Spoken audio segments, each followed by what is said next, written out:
Hello students, myself Vandana Dave from Civil Department.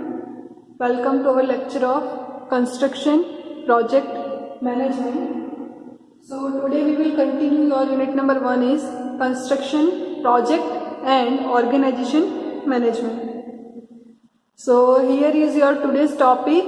First one is role of engineer, second one is role of contractor, third one is qualities of a good construction manager. So we will start from your topic number 1 is role of engineer. तो सबसे पहले आज हम देखेंगे, हमने इसके previous lecture के अंदर रोल ऑफ ऑनर देखा था, जो कि आपका कंस्ट्रक्शन टीम है वो हमने देखा था। कंस्ट्रक्शन टीम कैसे होगा, तो इसके अंदर आपका ऑनर आएगा, इंजीनियर आएगा एंड कॉन्ट्रैक्टर आएगा।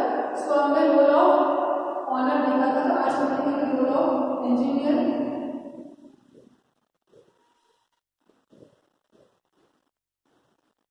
तो क्या क्या रोल्स रहेंगे इंजीनियर के, या फिर क्या क्या ड्यूटीज रहेंगे इंजीनियर की।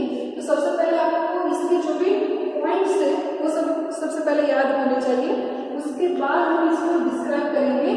सो क्या क्या हो गए रोल ऑफ इंजीनियर, वो सबसे पहले हम देखेंगे, जो भी इसका लिस्ट है वो, और वो आपको एक बार आ जाए उसके बाद इसको हम डिटेल में देखेंगे।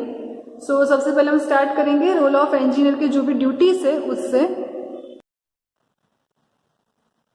तो यहाँ पे मैंने रोल ऑफ इंजीनियर की जो भी ड्यूटीज है, यानी कि जो भी रोल रहेगा उसकी जो पॉइंट्स है वो मैंने यहाँ पे लिखे हैं। तो सबसे पहले हम ये पॉइंट्स देखेंगे, उसके बाद हम इसको डिस्क्राइब करेंगे।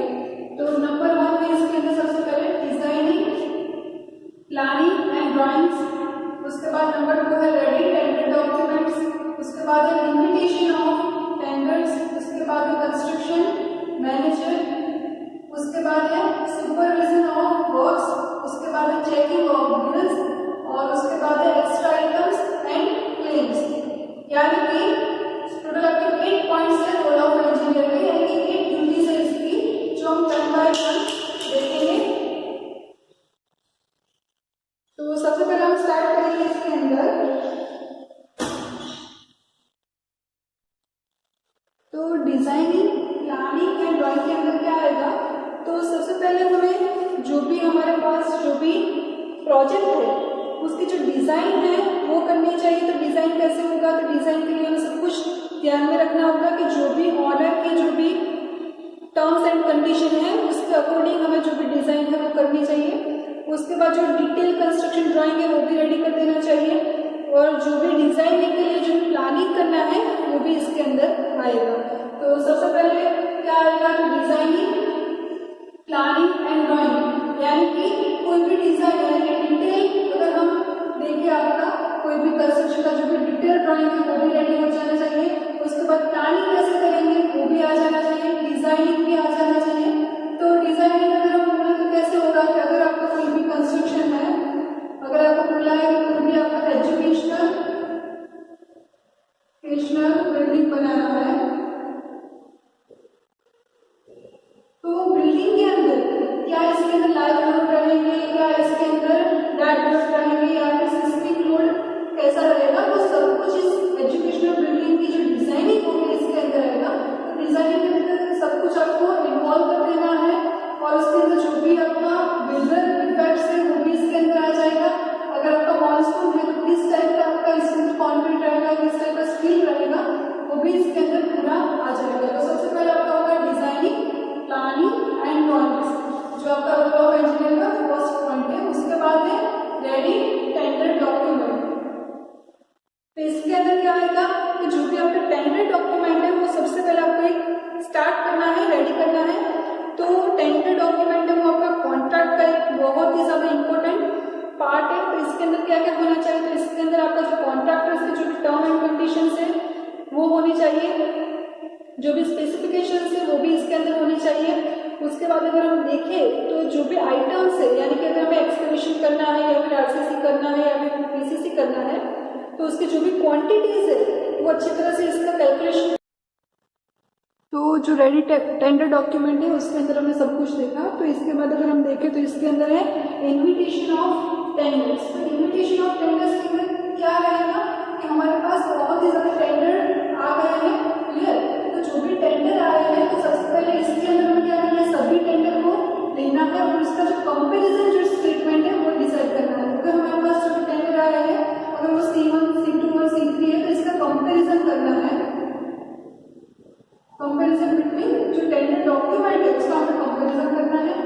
बाद में क्या करना है कि जो भी टेंडर, ये टेंडर कौन फिल करेगा कि जो भी हमारे टर्म एंड कंडीशन को फुलफिल कर सके ऐसा ही कौन कंपनी टेंडर को फुलफिल करेगा।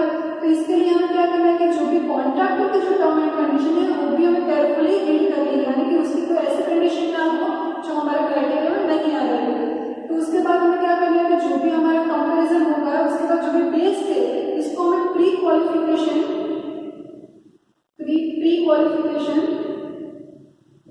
बिड के अंदर जाने के लिए बोलना है, यानी कि प्री क्वालिफिकेशन बिड की जो भी पूरी प्रोसेस है इसके लिए हमें इसको अलाउ करना है। तो ये आपका होगा इन्विटेशन ऑफ द टेंडर। तो ये जो टेंडर वर्ड है हमें पूरा पूरा पढ़ना है हमारा यूनिट नंबर 2। अभी हमने देख रहा है यूनिट नंबर 1 जिसके अंदर construction project and organisation management आ रहा है। तो अगर हमें देखें कि यूनिट नंबर 2 है उसका पूरा नाम ही टेंडरिंग एंड टेंडर है। इसके अंदर पूरा आएगा कि टेंडर क्या है, what is the tender document, pre qualification bid क्या है, उसके अंदर क्या क्या प्रोसेस होगा, कैसे ये टेंडर एग्जीक्यूट होगा, कैसे इसका डेट आएगा, वो सब कुछ हम इसके अंदर देखेंगे। जो लेकिन अगर हमारा रोल ऑफ इंजीनियर की बात करें तो इसके अंदर आपको जो इन्विटेशन ऑफ टेंडर है इसके अंदर आपको इसकी इतनी चीजें लिखनी है। उसके बाद देखें तो कंस्ट्रक्शन ड्राइंग। तो कंस्ट्रक्शन ड्राइंग के अंदर क्या आएगा, तो ये आपका इम्पोर्टेंट एक पार्ट है आपका रोल ऑफ इंजीनियर का। तो कंस्ट्रक्शन ड्राइंग है, दैट मीन्स कि आपको जो भी ड्राइंग है वो रेडी करने हैं, जो भी डिटेल ड्राइंग है वो आपको रेडी करने हैं। तो कैसे होगा कंस्ट्रक्शन ड्राइंग, तो अगर मैं आपको बताऊं कि आपका जो कोई भी एजुकेशनल बिल्डिंग जो हमने एग्जाम्पल में देखा एजुकेशनल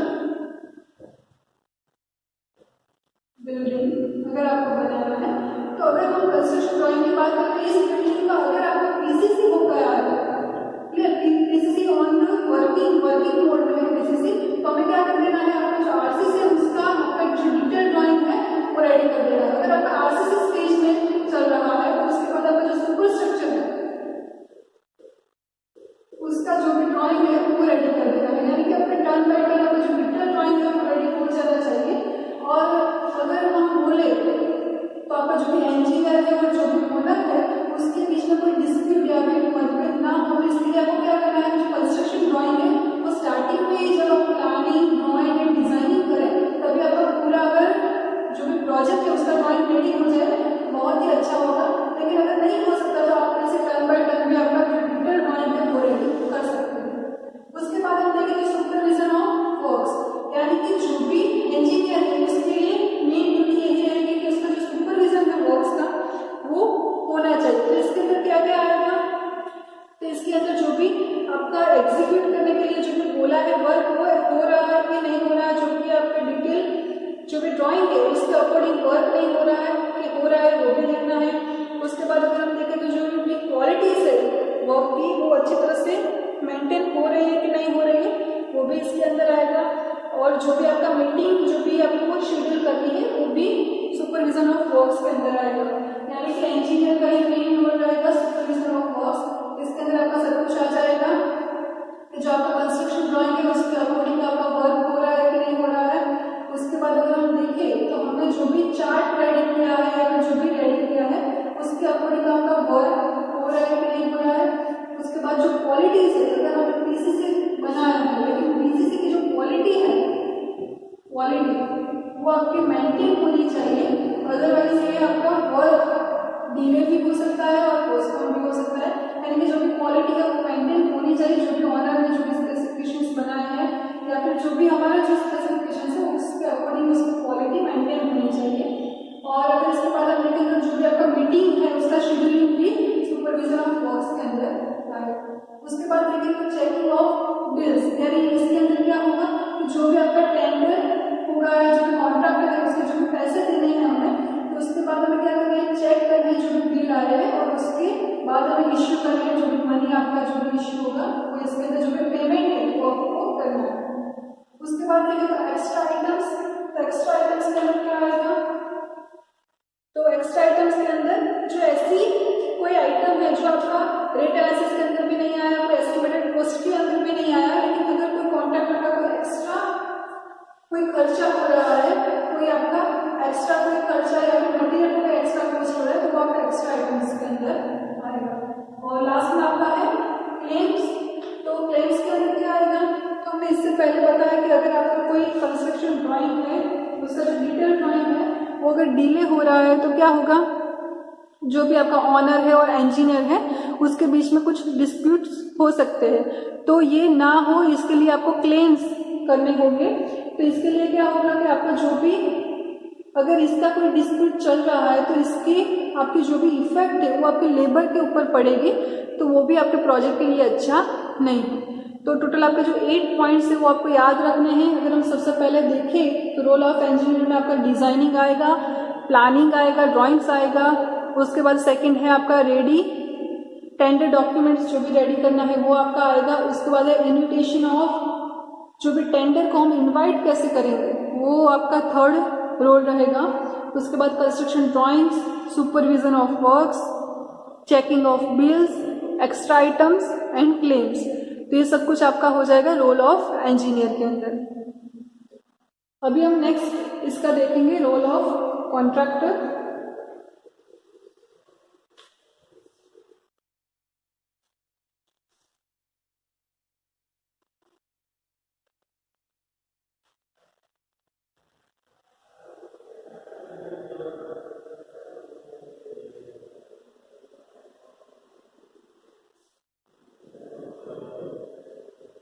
रोल ऑफ कॉन्ट्रैक्टर,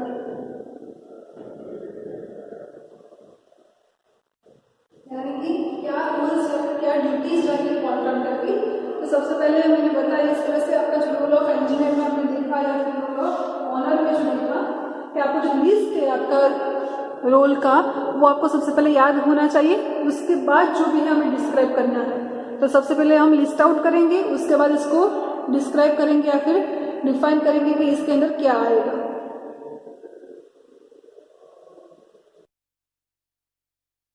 आपका जो रोल ऑफ कॉन्ट्रैक्टर है इसके अंदर टोटल 6 पॉइंट्स आएंगे या फिर 6 रोल बोल सकते हैं। तो सबसे पहले इसके अंदर है बिडिंग। बिडिंग दैट मीन्स कि जो भी हमें टेंडर लेना है वो आपका होगा बिडिंग। उसके बाद है प्रिपेरेटरी वर्क्स, उसके बाद है प्लानिंग एंड प्रोग्रामिंग, उसके बाद है कोऑर्डिनेशन एंड मॉनिटरिंग, उसके बाद है क्वालिटी कंट्रोल और लास्ट में आपका है सेफ्टी ऑफ वर्कर्स। तो टर्न बाय टर्न हम सभी को डिफाइन करेंगे। तो जो नंबर 1 है आपका है बिडिंग, यानी कि टेंडर को कैसे फुलफिल करेंगे, तो वो आपका हो जाएगा बिडिंग। तो जो कोई भी कॉन्ट्रैक्टर है उसको टेंडर को फुलफिल या फुलफिल करने के लिए सबसे पहले जो भी इसके अंदर टर्म एंड कंडीशन है उसको सबसे पहले केयरफुली रीड करनी चाहिए। उसके बाद जो भी साइट कंडीशन है या फिर मार्केट कंडीशन है वो भी देखनी चाहिए, या फिर जो भी अभी मार्केट में जो रेट है उसको भी देखना चाहिए। सबसे पहले अगर हम बिडिंग की बात करें इसके अंदर क्या आएगा कि टेंडर कैसे फिल करते हैं, तो कॉन्ट्रैक्टर है उसको भी इतनी ही प्रिकॉशंस लेनी चाहिए बिडिंग करते समय। तो उसको क्या देखना चाहिए कि आपका जो भी टेंडर आप फिल कर रहे हैं उसकी टर्म एंड कंडीशन क्या है, टर्म एंड कंडीशंस देखनी चाहिए। अगर उसके बाद हम देखें तो हमें क्या देखना चाहिए कि जो भी आपका साइट कंडीशन कैसी है, अगर आपका जो यहाँ पे साइट आपकी एग्जीक्यूट हो रही है तो उसकी साइट की कंडीशन कैसी है और मार्केट कंडीशन कैसी है। दैट मीन्स अगर आपका जो भी प्रोजेक्ट है वो डिले होने वाला है या फिर वो आपका लॉन्ग टर्म प्रोजेक्ट है तो उसके मार्केट की भी कंडीशन हमें देखनी चाहिए। और अगर हम देखें तो कोई इसके अंदर जो भी मटेरियल यूज हो रहा है उसका अभी रेट क्या चल रहा है, कुछ दिन बाद इसका रेट क्या होगा, तो आफ्टर लॉन्ग टाइम इसके जो भी रेट होंगे वो क्या है, तो सब कुछ इसको आपका सबका सुपरविजन कर देना चाहिए एक बार, उसके बाद ही बिडिंग करना चाहिए। उसके बाद है प्रिपेरेटरी वर्क्स, यानी कि क्या क्या प्रिपरेशन करनी चाहिए हमें कोई भी कॉन्ट्रैक्ट लेने से पहले या फिर टेंडर को फिल करने से पहले। तो अगर हमने कोई कॉन्ट्रैक्ट ले लिया तो सबसे पहले हमने उसका जो भी जॉब लेआउट है वो बनाना होगा। तो उसके अंदर क्या आएगा कि आपका ऑफिस कहाँ पे होगा, स्टोर रूम कहाँ पे होगा, आपका मटेरियल का स्टोर है वो कहाँ पे होगा, वो सब कुछ देखना चाहिए। उसके बाद आपका जो भी लेबर है उसका अगर हमने कोई रेसिडेंशियल एरिया बनाया है तो वो आपके साइड से हो सके उतना नजीक या फिर नियर योर साइड होना चाहिए। उसके बाद अगर हम देखें तो आपका जो भी कॉन्क्रीट का जो मिक्सिंग का प्लांट है या फिर पैचिंग प्लांट है वो भी आपका अच्छी तरह से होना चाहिए उसका प्लानिंग। और अगर हम लास्ट में देखें तो इसके अंदर क्या आएगा कि जो भी आपका वाटर सप्लाई है या फिर इलेक्ट्रिसिटी का जो भी सप्लाई है वो भी आपका प्रॉपर होना चाहिए। यानी कि आपका जो प्रिपरेशन अगर हमने साइट रेडी कर दी है, हमने कॉन्ट्रैक्ट ले लिया है, उसके बाद जो भी प्रिपरेशन वर्क है वो इसके अंदर आएगा। तो सबसे पहले हम प्रिपरेटरी वर्क्स के अंदर देखें तो जो भी आपका साइट है वहाँ की कंडीशन कैसी है वो इसके अंदर आएगा। उसके बाद अगर हम देखें तो सबसे पहले हमें जॉब लेआउट बनाना होगा, जॉब लेआउट। तो इसके अंदर क्या होगा, अगर हमने जॉब लेआउट बनाया हमारी साइट का तो कहाँ पे आपका स्टोर रूम रहेगा, कहाँ पे आपका मटेरियल का स्टोर होगा, ये वो सब कुछ आपका ऑफिस कहाँ पे होगा, तो वो सब कुछ आपका एक जॉब लेआउट के अंदर क्लियर हो जाएगा।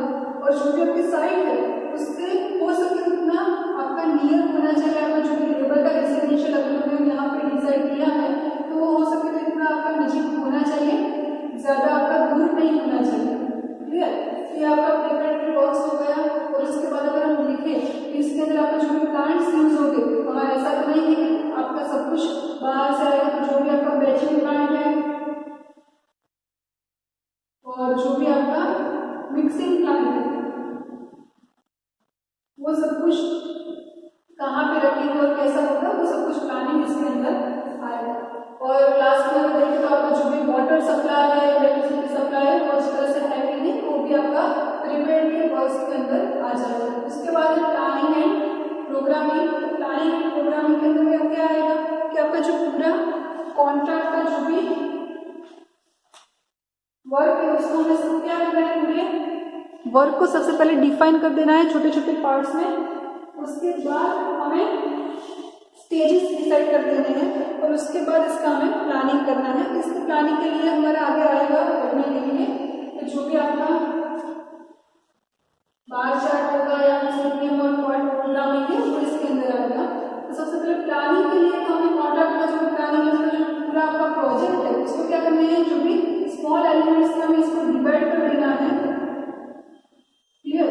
और उसके बाद हमें क्या करना है कि इसको स्टेजेस दे देने हैं कि first stage, second stage, third stage, ऐसे स्टेजेस में डिवाइड करना है। और उसके बाद हमें इसका प्रोग्रामिंग और प्लानिंग करना है। तो इसके लिए आपका हम आगे देखें तो आपका जो बार चार्ट है वो आएगा सीपीएम प्रोग्रामिंग और प्रोग्रामिंग वो इसके अंदर आएंगे। जो सब कुछ हम आपके आगे आएगा जो भी यूनिट उसके अंदर पूरा यूनिट ही है तो वो हम देखेंगे।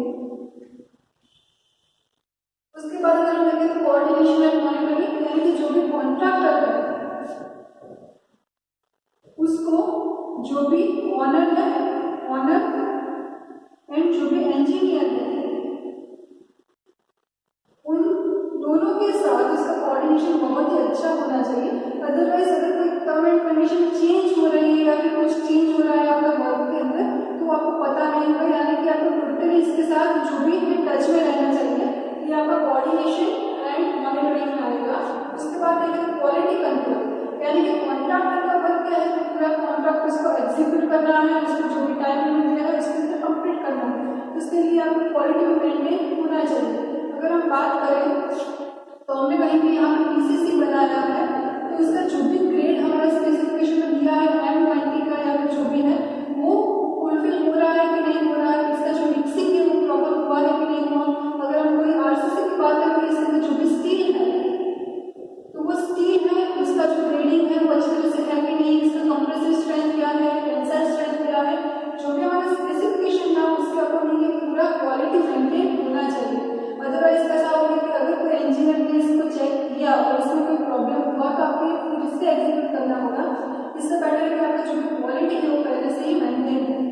उसके बाद आपका लास्ट में है सेफ्टी ऑफ वर्कर्स, यानी कि जो भी वर्क आपके साइड पर वर्क करेगा उसकी सेफ्टी कॉन्ट्रैक्ट के एक रोल में आता है, उसकी ड्यूटीज होती है कि वो जो भी सेफ्टी है वो प्रोवाइड करे वर्कर को और आपका जो पूरा कंस्ट्रक्शन है वो अच्छी तरह से एग्जीक्यूट हो जाए। ये टोटल आपका 6 पॉइंट्स है जो आपको याद रखने हैं और जो हमने देखे भी खरी डिटेल में हमने इसको देखे। सो इसके अंदर सबसे पहले हमने देखा जो भी बिडिंग था वो, इसके अंदर हमने टेंडर कैसे उसको फुलफिल करना है वो हमारा फर्स्ट पॉइंट था। इसके बाद है प्रिपरेटरी वर्क्स, उसके बाद प्लानिंग एंड प्रोग्रामिंग, उसके बाद है कोऑर्डिनेशन एंड मॉनिटरिंग, उसके बाद quality control and safety of workers. तो ये हमारा था रोल ऑफ कॉन्ट्रैक्टर। सो अभी हमने आज के लेक्चर में हमारा जो रोल ऑफ इंजीनियर था वो देखा। इसके प्रीवियस लेक्चर में हमने रोल ऑफ ऑनर यानी कि जो कंस्ट्रक्शन टीम के अंदर कौन तीन हमारे टीम के पार्ट्स